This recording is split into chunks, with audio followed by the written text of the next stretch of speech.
Welcome to Mickey Study Circle channel. In this video, we shall see how to do the part modeling of the rolling element, that is the balls, which is used in the ball bearing assembly. So for this, we'll create a new part file in the SolidWorks. So we'll click on this new option and select the part and click on OK. So now we have got a part modeling workspace opened. So now we will select a suitable plane and proceed with creating a sketch and later on converting that into a 3D model by using the part features. So let me select the right plane and select sketch. So now the sketch mode is activated. So now the simple geometry for the rolling element is nothing but a circle. So I'll select the circle, and having the center of the circle at the origin, I'll create a circle of any random diameter. So you can just see that it is underdefined. So I'll click on smart dimension and then give the dimension for this particular circle as 10 mm, which is the diameter of the rolling element.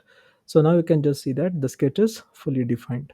So use the escape key to come out of the option. Now let me select the line option and then draw the line representing the horizontal diameter of this particular circle. So this is how I've drawn the horizontal line. Now let me select the center line option. So anywhere from here, I will just draw one particular center line which can later be used as the axis for rotation. Now let me select the trim entities and select the power trim, and I'll simply move the cursor on the lower half of the circle.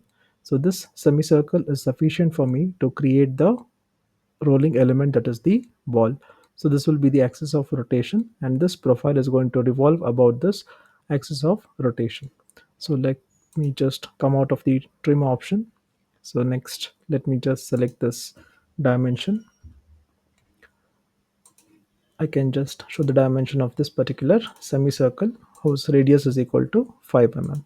So now the sketch is complete and it is also fully defined. So let me come out of the dimension option, exit the sketch, and then move on for the features option.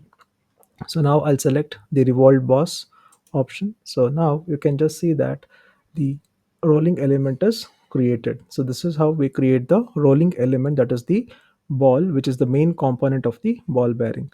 So now we will just exit this particular features. So by default it has selected this as the line, that is the axis of revolution, and then it is a complete 360-degree rotation.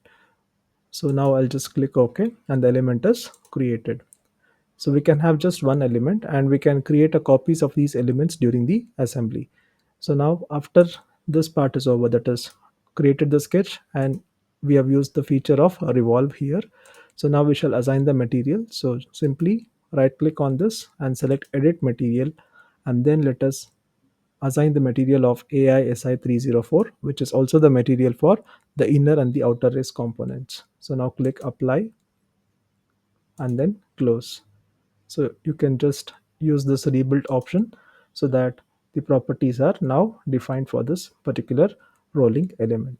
So this is the part modeling of the rolling element, that is the balls, which is used in the ball bearing. So with this we complete the video. Thank you all for watching.